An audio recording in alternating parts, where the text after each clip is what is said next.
भारत उदांस्रि जानाया 77 बोसोर बाबेनलांबाय। बेबायदि समावबो जौगानायनि नेरसोन नुनो मोनाखै बरपेटा जिल्लानि 46 नं निसुका गामि पन्चायत सिंनि निसुका गामिनि रायजोफोरा। सोरखारि बायदि जौगालु बिथांखिफोरखौ निसुका गामि पन्चायतनि दैदेनगिरिफोरा थि रोखोमै बाहायैनि अजद गामिनि रायजोफोरनि।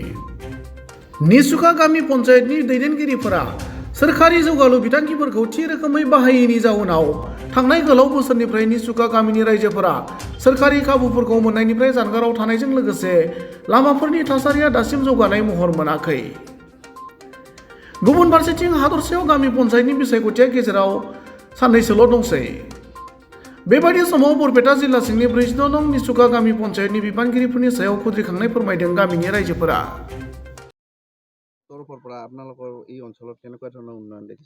আমাৰ ইয়াত কোনো ধৰণৰ উন্নয়ন হোৱা নাই। উন্নয়নৰ নামত সিহঁতে ব্যৰ্থ ডাকডোল বজাইছে, কোনো কাম কাজ কৰা নাই।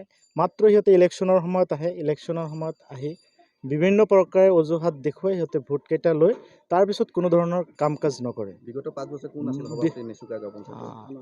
আনোৱাৰ মণ্ডল আছিলে। তেখেতে সভাপতি হোৱাৰ পিছত তেখেতৰ বিভিন্ন ক্ষেত্ৰত একচুৱেলি ডেভেলপমেণ্ট কৰিব লাগিছিল, তেখেতে কৰা নাই। এইটো 1 নম্বৰ ৱাৰ্ড পৰে।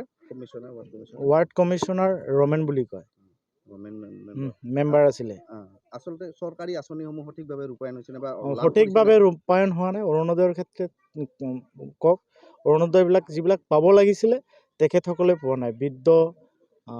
বৃদ্ধ বা মহিলা জ্যেষ্ঠসকল পাব লাগিছিল তেখেতসকলে পোৱা নাই, বা গৰীব মানুহখিনি পাব লাগিছিল, ধনী যিকেইজনে পাইছে অলপ চলপ পাৰ্চিয়েলিটি হৈছে। বিশুদ্ধ খোৱা পানীতো হোৱাই নাই। বিগত মাত্ৰ পাইপখিনি ইয়াত গাড়িছে, বাকীতো মানুহ এতিয়ালৈকে পানী নাই, কোনো পানী পোৱা নাই। পঞ্চায়তৰ ফালৰ পৰা আমাৰ গাঁৱত কোনো ধৰণৰ ডেভেলপমেণ্ট হোৱা নাই। পাৰ্চনেলি 2-4জনে আপোনাৰ বৃদ্ধ পেঞ্চন 2-4জনে পাইছে। প্ৰতিনিধিসকল আহে নে? প্ৰতিনিধি সভাপতিটো মোৰ দৃষ্টিত আজিৰ ডেটলৈকে বিগত 5 বছৰে মই পঞ্চায়তৰ সভাপতিজন আমাৰ গাঁৱত কেতিয়াও দেখা নাই, বা আমাকো কেতিয়াবা মাথা নাই। কৃষকসকলে কিবা আঁচনি লাভ কৰিছে নে? PM কিষাণ ৰেয়াৰ যিখিনি পাইছে নিজাববীয়াকৈ হয়তো এগ্ৰিকালচাৰ অফিচাৰৰ লগত যোগাযোগ কৰি সিহঁতে নিজাববীয়াকৈ পঞ্চায়তে কোনো সুবিধা দিয়া নাই। আগন্তুক নিৰ্বাচনত আপোনালোকৰ কেনেকুৱা ভূমিকা হ'ব? আগন্তুক নিৰ্বাচনত আমি ভাবিছোঁ যে যোনে হওক, যিহেতুকে এইবাৰ কোনো প্ৰতীক নাথাকিব, কোনো দল নাথাকিব, হয়তো যদি গাঁওবাসীয়ে ভাবে যে এই গাঁওখনৰ পৰা বিগত 50 বছৰে উন্নয়ন হোৱা নাই, যদি এইবাৰ ভাবে যে এজন ভাল মানুহক প্ৰতিনিধি বনাই গাঁৱৰ উন্নয়ন কৰিম, এলেকাৰ উন্নয়ন কৰিম, গাঁৱৰ মানুহখিনিয়েই কৰিব লাগিব। আমাৰ অঞ্চলত পঞ্চায়তে এই ৰাস্তাটো আপুনি চাই আছে, এই ৰাস্তাটোত এক সাজি মাটিও দিয়া নাই, এক পাচি মাটিও দিব লাগে, সেইটো দিয়া নাই। আমি ৰাইজে কি কৰোঁ, এই যেতিয়া বৰষুণ আহে তেতিয়া আমাৰ নিজৰ পইচা দি এই ৰাস্তা বান্ধো। আমাৰ MLA কিমানবাৰ মেমৰেণ্ডাম দিছোঁ ৰাস্তাটো লৈ, একো কাম কৰা নাই। মাত্ৰ কৈ থাকে এই অহা ফেজত হ'ব, অহা ফেজত হ'ব।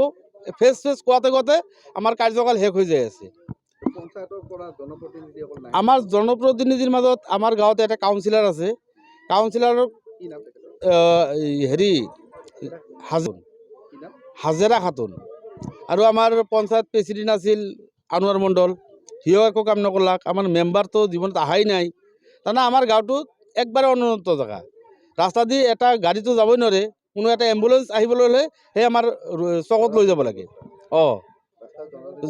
ৰাস্তাটো জৰাজীৰ্ণ অৱস্থাই চাই আছে আপোনালোকে।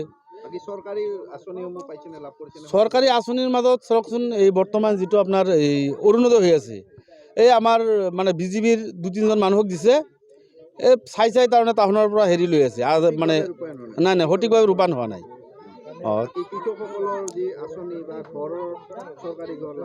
চৰকাৰী ঘৰ যিসকলে মানে হেৰিত নাম আহিছিল তেওঁলোকে লাভ কৰিছে, নতুনকৈ পোৱা নাই। ৰেচন কাৰ্ড চবৰ নাই, ৰেচন কাৰ্ড কিছুমানৰ আছে আৰু কিছুমান কাটি দি আছে, কিছুমানৰ 5জন ফেমিলি লাগে। চৰকাৰে কৈ আছে যে আমাৰ মানে হেৰি পৰিকল্পনাৰ কথা কৈ আছে, এতিয়া আৰু ৰেচন কাৰ্ড কাটি আছে, 5জন পৰিয়াল লাগিব। 5জন পৰিয়াল ক'ত পাব? একজন মানুহে 2টা সন্তান হ'লে 4জন পৰিয়াল হয়, কিন্তু 5জন পৰিয়াল লাগে চৰকাৰৰ লাগে। ইফালে লাগে পৰিয়াল পৰিকল্পনা।